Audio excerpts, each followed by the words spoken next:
دايرين؟ لاباس عليكم؟ كلشي بخير؟ كنتمنى تكونوا بخير وعلى خير. نتوما كتشوفوا هاد لا فيديو هادي، مرحبا بكم. اليوم فيديو جديد، فلوق جديد، احداث جديده في القناه. اليوم الفيديو في شكل، اليوم الفيديو فيه وصفه ديال تطويل الشعر في اقصر مده والكثافه ديال الشعر ان شاء الله لتعم الفائده. ما تنساوش انكم اذا كنتوا جداد على القناه تضغطوا على زر سبسكرايب وتفعلوا زر الجرس وديروا الكل باش يوصلكم كل جديد. وما تنساوش انكم تخليوا لي لايك في لا فيديو، وما تنساوش انكم تبارطاجيوه مع صحابكم اذا عجبكم لا فيديو. مرحبا بكم مع عائله رشا عادل. كنحماقوا عليكم اليوم الفيديو بوحديتي حيت فيه وصفات اللي كتهم البنات اكثر من الدراري او الرجال اللي كيتفرجوا فينا. تحيه ليهم كاملين.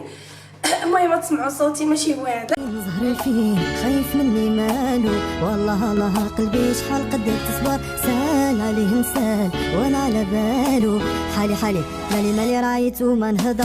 دابا مزيان دابا تجيني نعيشو مزيان نعيشو مزيان، ودابا مزيان دابا تجيني نعيشو مزيان نعيشو مزيان، ويا عمري واش تراه طريق فينا انا وقلبي من غبينا لغبينا، ويا عمري واش تراه طريق فينا انا وقلبي من غبينا لغبينا، ويا يما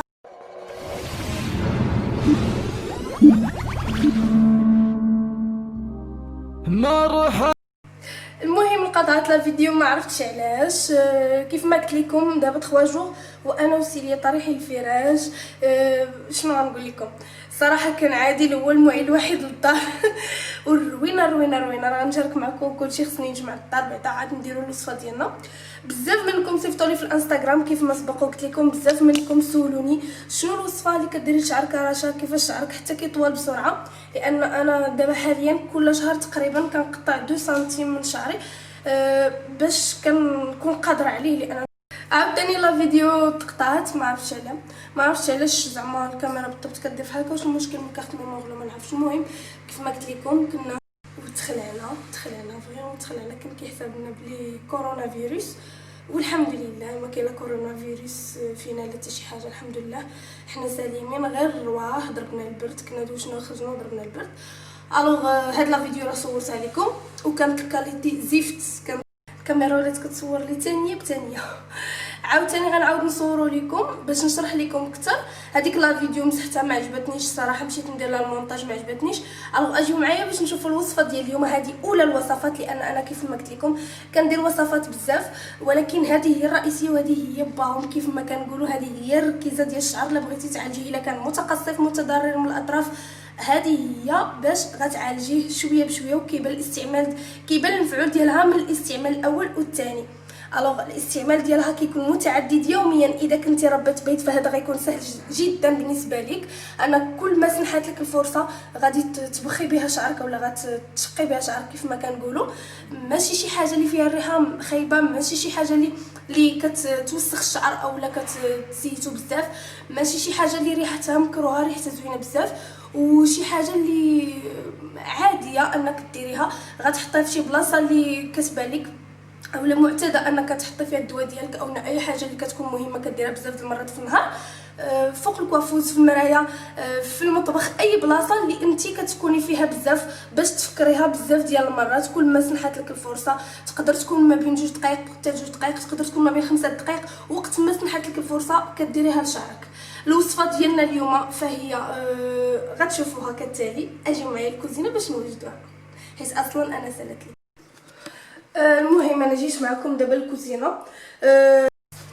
الوغ رجعت هنايا باش نشوف في المرايه اذا الكاميرا انقطعت ونعاود نصور لكم لا فيديو ولا نكمل منين وقفت. الوصفه ديالنا ها هي واجده قدامي باش نوجدوها جميع حيت كيف ما قلت لكم دابا سالت لي. واحد لا فيديو ديال الطريقه ديال التعقيم، طريقتي في التعقيم ديال الدار، وطريقتي في انني نجري على الميكروبات وعلى الجراثيم وعلى اي حاجه كاينه في الدار، وكيفاش كنعقم داري بطريقه طبيعيه ومواد اللي هي مكونات طبيعيه واقتصاديه ورخيصه وفي متناول الجميع، وكتكون موجوده في اي بيت مغربي محض. ركزوا لي على ديك الكلمات محض. الوغ الوصفه ديالنا غادي نشوفها من بعد هاد لا فيديو هادي. خليت المعقم اللي تقدروا تعقموا به داركم اللي هي الخزامه الزرقاء. الوغ غندير منها حتى هي قد هكا. هنايا عندي شويه ديال القرنفل اللي معروف عليه انه معقم. انا خد منه تقريبا قد هكا. غناخد معلقه من الشيح اللي هو هذا، غير شويه قد هكا، شويه من العرعر وشويه من الشيح. المكونات كلهم اللي شفتوا معايا درتهم في القميله هنايا، درت فيها الماء وغادي نغطي عليها بالغلاقه ديالها، وغادي نخليها لمده ديال 15 دقيقه حتى كيغلى داك الماء، حتى نحس بها راها كتخرج داك الفوار يعني الماء غلا كتخرج واحد البخار. عاد ديك الساعه غادي ننساو نوريكم الطريقه كيفاش غندورها في الدار كامله باش تحيد الميكروبات وتحيد الجراثيم وتجري على داك الجو ديال المرض، وكتعقمنا الدار كامله اي حاجه كانت كتمشي في حالها. وغادي نسدو ديك الساعه الشراجم كاملين باش كلشي يكون هو هذاك ان شاء الله. وهو بدا كيخرج البخار، ما عرفتش يبان لكم هنايا. الوغ هنا كيبان ان الماء غلا، والصراحه عطات الريحه ديال هذوك المكونات كلهم اللي درنا. الصراحه مكونات زوينه وريحه غزاله بزاف، كتحيد ريحه المرض من الدار، كتحيد الجراثيم ديال هذا الفيروس هذا الرواح، بزاف ديال الحوايج كتعقمي الدار ديالك وكتكوني هانيه ومرتاحه. وحتى النصيحه للناس اللي كيكونوا رجالهم خدامين في هذه الوقيته ديال البرد، خصوصا مع هذا الفيروس اللي كاين، فهذا يعني معقم طبيعي يقدر معاه يدخل من الباب تبخروا به، زوين بزاف. خليكم معايا باش كيف ما شفتوا انا شاركت معكم طريقتي في التعقيم. اذا كان شي واحد مروح في الدار او لا كان هذا الفيروس هذا عندكم واحد الاكتئاب في الدار، واحد الطاقه سلبيه، كنطلق سوره البقره وفي نفس الوقت كندير الطريقه هذه ديال التعقيم باش كنعقم داري كامله وكنكون مرتاحه من جهه راجلي ومن جهه بنتي. وحتى اذا كان شي واحد يعني فيه الرواح في الدار ما كينتقلش للاخرين، يعني كنعقموا الدار كامله باش داك الفيروس كيمشي في حالته ان شاء الله. الو غنبداو في الوصفه ديالنا ونقول لكم انا قديت حتى شويه باش تكون عندي الطاقه الايجابيه ونجري على الرواح ونجري على المرض. الوغ الوصفه ديالنا اللي هي هذه سادتي وسادتي، سيداتي وسادتي، هي اوراق السدر.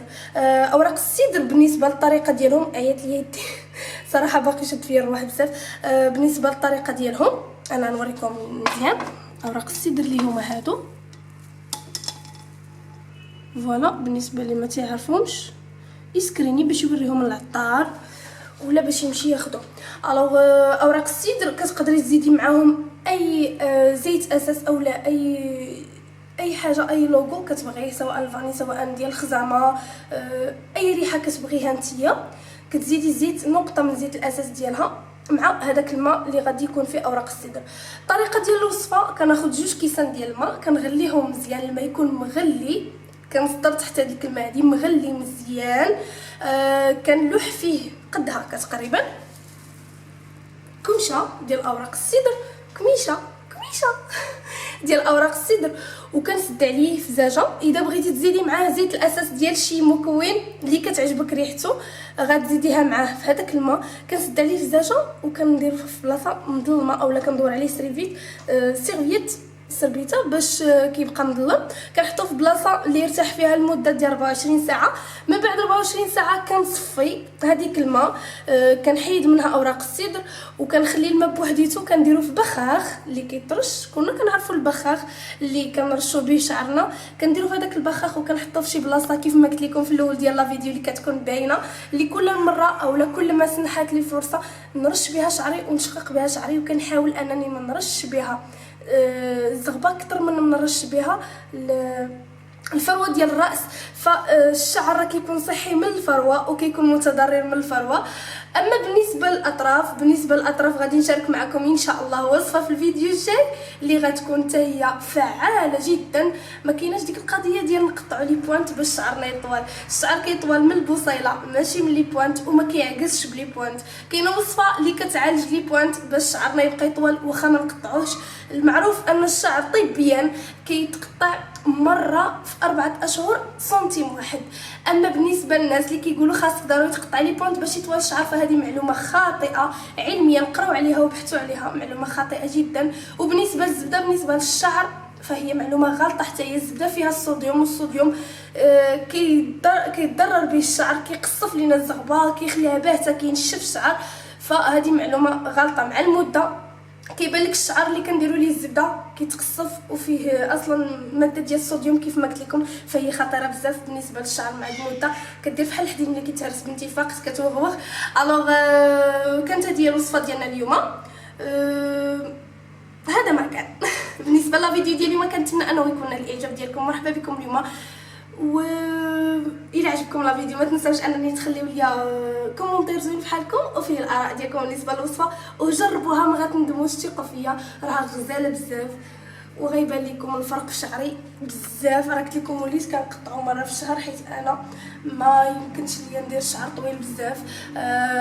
عندي بزاف ديال التزامات اللي ما نقدرش نبقى نعطي الوقت بزاف لشعري.